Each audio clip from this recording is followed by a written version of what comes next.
Believe it or not, that is actually a job. That was a nasty cracking sound. Whoa. I spent the last year raving about Bentley's new high-performance V8 hybrids because they offer effortless mental performance and improved efficiency. So could this new Bentayga Speed be about to disappoint me? You see, bizarrely, it doesn't have that new hybrid tech, it just has good old-fashioned internal combustion engine-ness. So will it feel like a bit of a letdown, or will it be good to get back to basics? Well, I'm going to investigate if this car is any good by putting it through a series of very important tests. Oi, get back down. I'm going to go bother some people. Oh, that was brutal. I'm Matt Watson, and you're watching Carwow.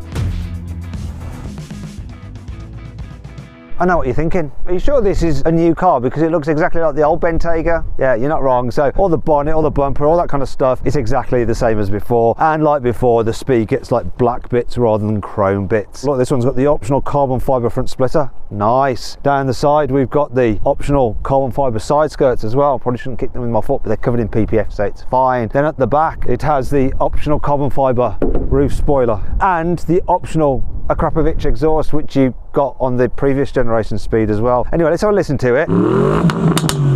And again.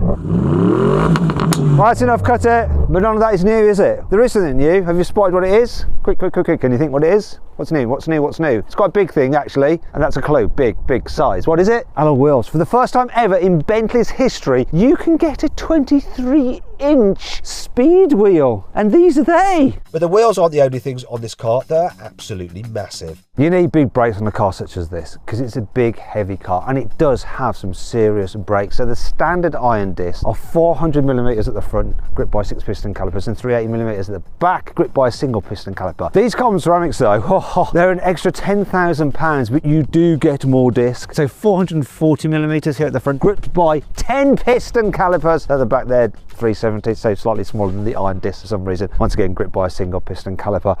Why are they small? Anyhow, what really matters is the performance. Obviously, these are the yellow ones, which apparently have the increased stopping power. I just made that up. Shall we find out exactly how good they are at stopping in an emergency brake test from 60 miles an hour? I think we should get and do that, shouldn't we? Right, let's see what we can do. Around 35 metres is like the average. That's okay. Don't want it over that too much, but if we can get under it, that'd be grand. Is the Speed good at slowing?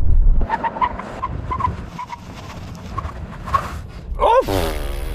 By God, it is. Those brakes are the job. 31 metres. So I could just dropped anchor. To be fair though, while this is good at slowing, people are mainly going to be buying it for the performance, and yeah, there could be a problem. Shock horror, Bentley has downsized the Bentayga Speed. It used to get a 6-litre 12-cylinder engine, now it has a 4-litre 8-cylinder engine, and unlike with the Continental GT, they haven't added a load of hybrid power to like make up for that shortfall in capacity. It's not all bad news though, because this engine puts out 650 horsepower, which is actually 15 horsepower more than the old W12, though torque is down by 50 newton meters. It's got 850 as opposed to 900, and normally with a car, having less is never really a good thing unless we're talking about less money to buy it or less weight. And actually this is slightly lighter than the old W12.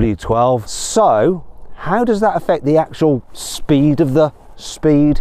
Bentley says this car is quicker than the old W12 Speed. That did 0 to 60 in 3.9 seconds, and I timed a pre-facelift version over the quarter mile at 11.8 seconds. So let's see what this one will actually do. I've got my specialist timing gear here. One change actually with this new Bentley Bentayga Speed is that we now have launch control. Didn't have it on the old Bentayga. Left on the brake, floor the throttle, launch control.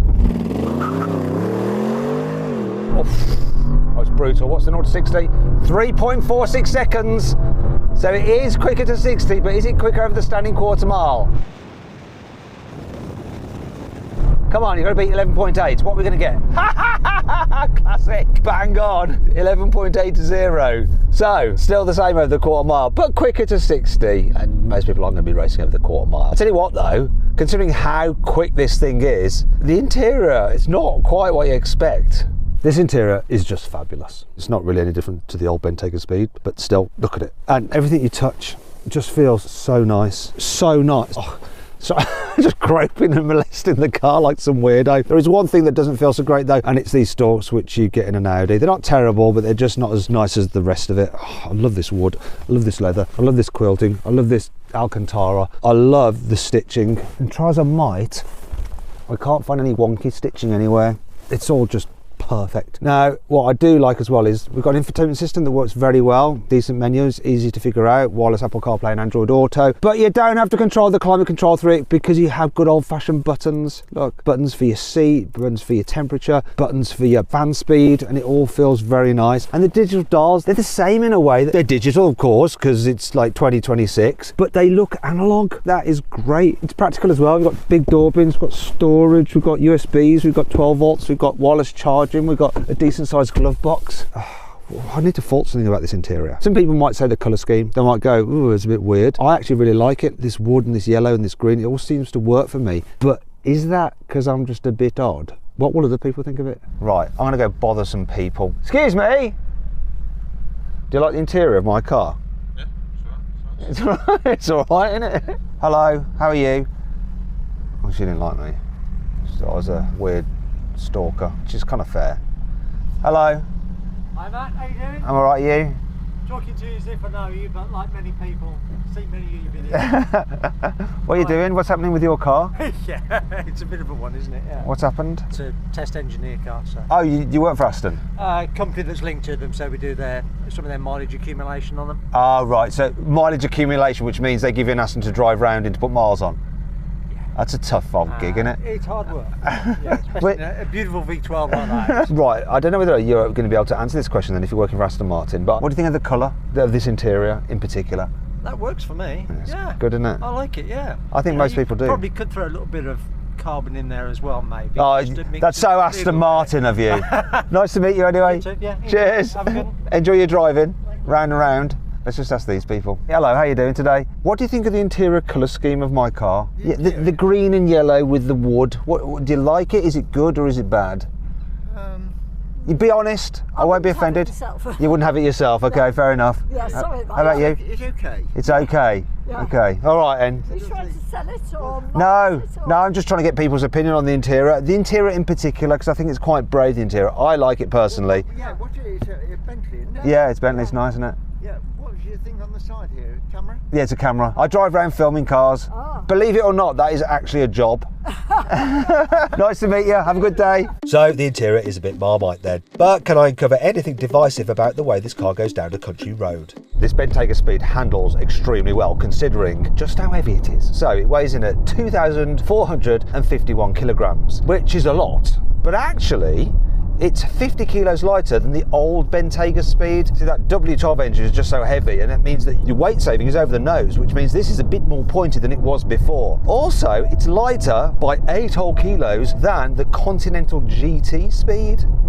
That's because that car has all the electrical gubbins, which just adds weight, though obviously that car's low to the ground, so it has a lower centre of gravity and obviously does handle slightly better. But this does really well for a big car because, well, it doesn't defy physics. It operates at the very boundaries of physics thanks to some technology. So you've got an active anti-roll bar system which props up the car when you go around a corner, stops it leaning so much in the bends, keeps it nice and flat. And you've also got rear wheel steering as standard. You only used to get it on the long wheelbase model, but here you've got it on every single version, including the Speed. And what it does, it helps the car turn slightly quicker when you're going at speed.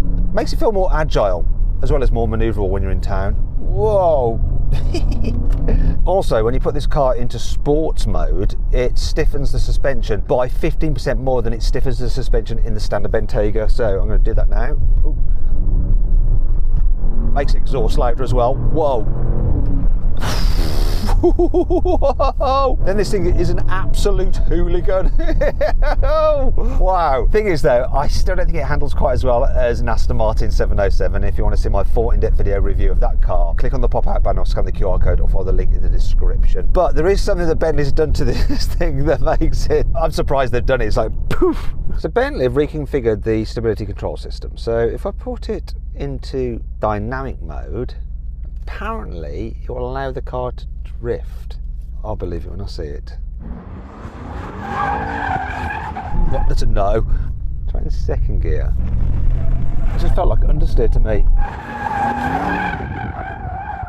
Maybe you can do it like when you're hooning it on a twisty road, but trying to power oversteer.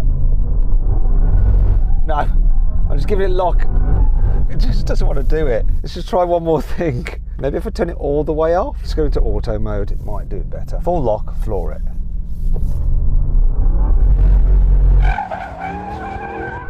No, and it doesn't even like it. It thought I was going to roll over. Don't know what all that's about in the blooming press bump, because it won't donut, that's for sure. Not like I was expecting it to. Maybe it'll drift if you're going high speed into corners and stuff and on a racetrack, but yeah, it won't power oversteer from low speed. Doesn't like it.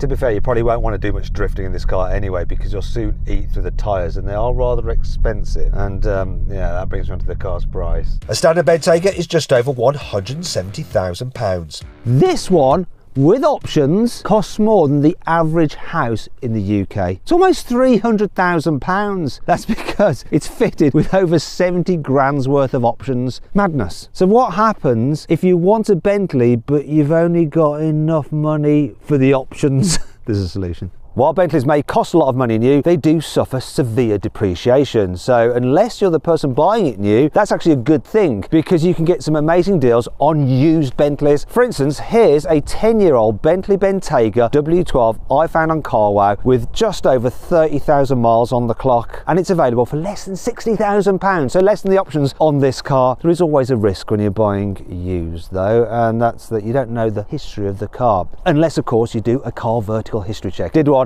on that used Bentley on Carwow, everything was fine. However, here's an example of a Bentley Bentayga which doesn't have a fine car vertical report. In fact, it's had a collision on the front end.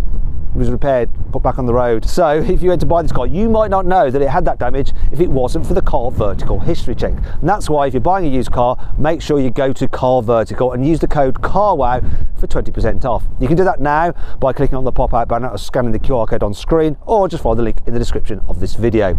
The question is though, this particular car here, at almost 300 grand, will your passengers actually feel that it's worth that much? This Bentley is lovely in the back. Unlike with some other cars, Bentley don't cheap out with the materials in the rear. They're just the same as in the front, so it's all the same fixtures and fittings. So posh.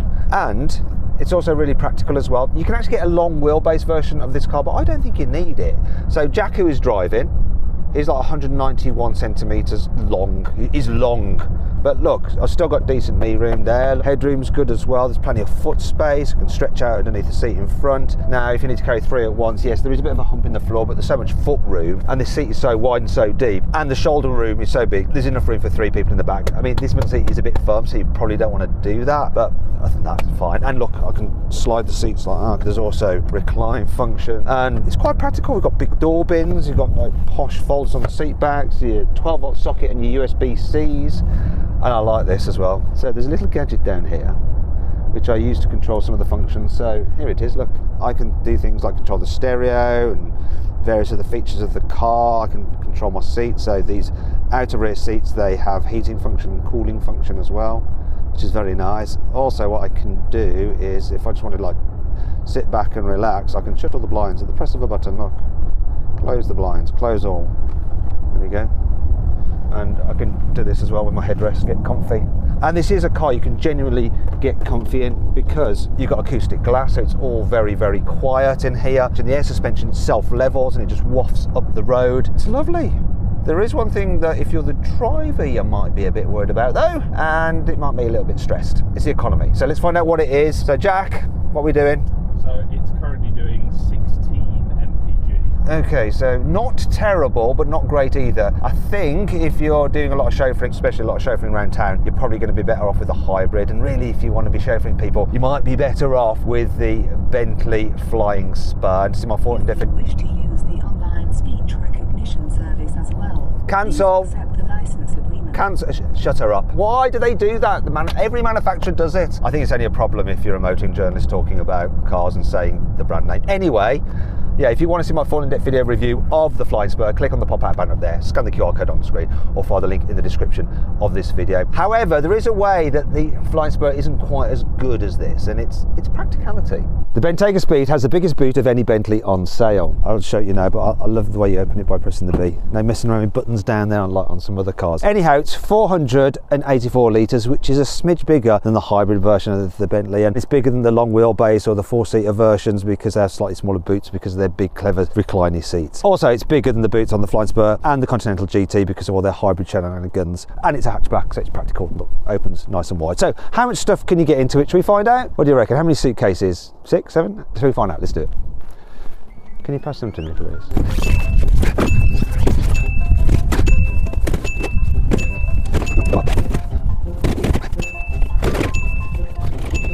Come on, come on. I'm not going to slam the boot down on the Bentayga because it's quite an expensive boot. If I knacker it, it's going to be expensive to fix.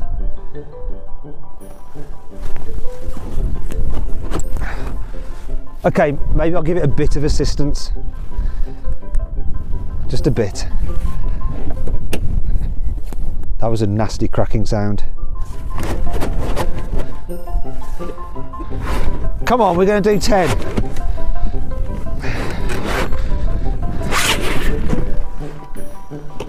No, I'm not going to risk it. Too expensive to mess about with. What? Oh, wait, get back down. It's 9. Still good. Anyhow, let's move on to some other elements of practicality, such as the practicalities of driving such a big thing like this around town. All the stuff that make it good as a high-speed cruiser, like the soundproofing and the air suspension, just do a great job here as well. So I'm not feeling any potholes or anything like that. In fact, I'm going to go into comfort mode to slacken the suspension off even more. Can't hear any of the what's going on outside, which is good. See, I can't hear that diesel rattle from that truck. It's chilling here. Also, the gearbox, I don't even notice it's changing gears. So it can be smooth when you're going slow and it can be rapid when you're going quick. It's great. And even though it's huge, I mean, it's like over 5 meters long, I've got a good view out, so I'm not too worried that I'm going to like bash into stuff. The only real problem is that this pillar here. However, what about manoeuvrability? That was always an issue with the old Bentayga Speed, but once again, the rear wheel steering comes into its own here as well because it reduced the turning circle to 11.4 meters, which is actually pretty good. And because we've got surround view cameras as standard, I should be able to make it round here without curbing my 23-inch rims. Please don't curb, Watson. Oh, I've got the angle all wrong. Have I? I think I've got it just right. Do it in a wanna. Do it in a wanna. We're going to do it in a wanna. We're going to do it in a wanna. Yes. There's no one here to witness what I've just done. Where's normally there's cars like backed up and like waiting for me to get it wrong, but where was everyone? That's annoying. And that brings us on to annoying things about the Bentley Bentayga Speed. I think it's a bit crude for a Bentley to have exposed cup holders. I mean, many other cars have like covers for them, like Volvos have covers for the cup holders here in the front. Also, it's the same story here in the back. Look, the armrest exposed, doesn't pop out, doesn't have a cover. Not good enough, Bentley, not good enough. This name stereo is brilliant, but I don't know why Bentley insists on putting speaker covers that are effectively cheese graters here in the doors, because I've brushed myself on them before and like made my fingers bleed. If I get my nail, right, and I do this, shaving my bloody nail, look at it, can you see that? Shaving my nail, wow, look at that, so sharp. Health and safety. While you can turn off the lane departure warning by pressing and holding that button down there, which is handy, to turn off the speed limit warning, which you have to do every time you start the car, you always forget, you have to press this button here to bring up the driver assistance menu, then you have to press the cog, and then it's there. Go away, you f***ing annoying feature! Sorry. In the interest of fairness to Bentley, I'm going to show you some features now that I actually think are quite cool on the car, not annoying at all, such as these centre caps, which, as you can see, spin round so that when you drive, they always end up the right way up, look, which is great when you're doing videos or photography of a Bentley. They actually copied that from Rolls-Royce, but I don't care. You get full sun shielding in the Bentayga, look. You've got a double visor and you have the extendable side visor. Most cars have soundproofing on the underside of the bonnet so you don't hear the engine rattling away, but on the Bentley they have quilted soundproofing to match the quilting in the cabin. Of course they do. You can get the car with something called wellness seats. So if you select that, what it'll do is use the heated and cool function on the seat together, like the smart function, to blow either hot or cold air up your bottom depending on what is the ideal temperature for you. And it has postural adjustment, so the seat moves about a bit so you don't get an achy back on a long drive. The soft close doors, not just on the back, but also on the front. I love the way Bentley has made the indicator sound like the ticking of a grandfather clock. It would be peaceful if it wasn't just a little bit too quick. It's as though time is passing quicker than it normally does. I can't believe it, it's already the end of the video. That means it's time for my verdict. Back to the original question then. Am I disappointed that this doesn't have Bentley's latest plug-in hybrid system? It does lack a bit of the performance of the very latest hybrids, but if it did have that system, it'd be about 200 kilos heavier and it wouldn't handle quite as well. So no, I'm happy that it is just a normal internal combustion engine car, and I don't mind too much that they've downsized the engine. The bigger problem for this car is where it sits. You see, I really like it, and I especially love the interior, but ultimately, if I wanted the best handling SUV, I'd probably go for the Aston Martin 707. If I wanted the best sounding, I'd go for the Ferrari Purosangue with its naturally aspirated V12. If I wanted the most luxurious feeling, I'd want a Rolls-Royce Cullinan, and if I wanted the most in-your-face kind of crazy, I will go with the Lamborghini Urus. So this sort of sits in an odd place of really good, lovely car, but not the luxury SUV I would choose. And that's regardless of whether it was plug-in hybrid or just straight internal combustion engine as it is. Anyway, I hope you enjoyed the video. If you did, give it a like. If you want to watch some other videos, click on the video windows. And if you want to see how much money you can save and you'd like to browse the latest offers on new cars, click on the CarWow logo. Thanks for watching, and I'll see you next time.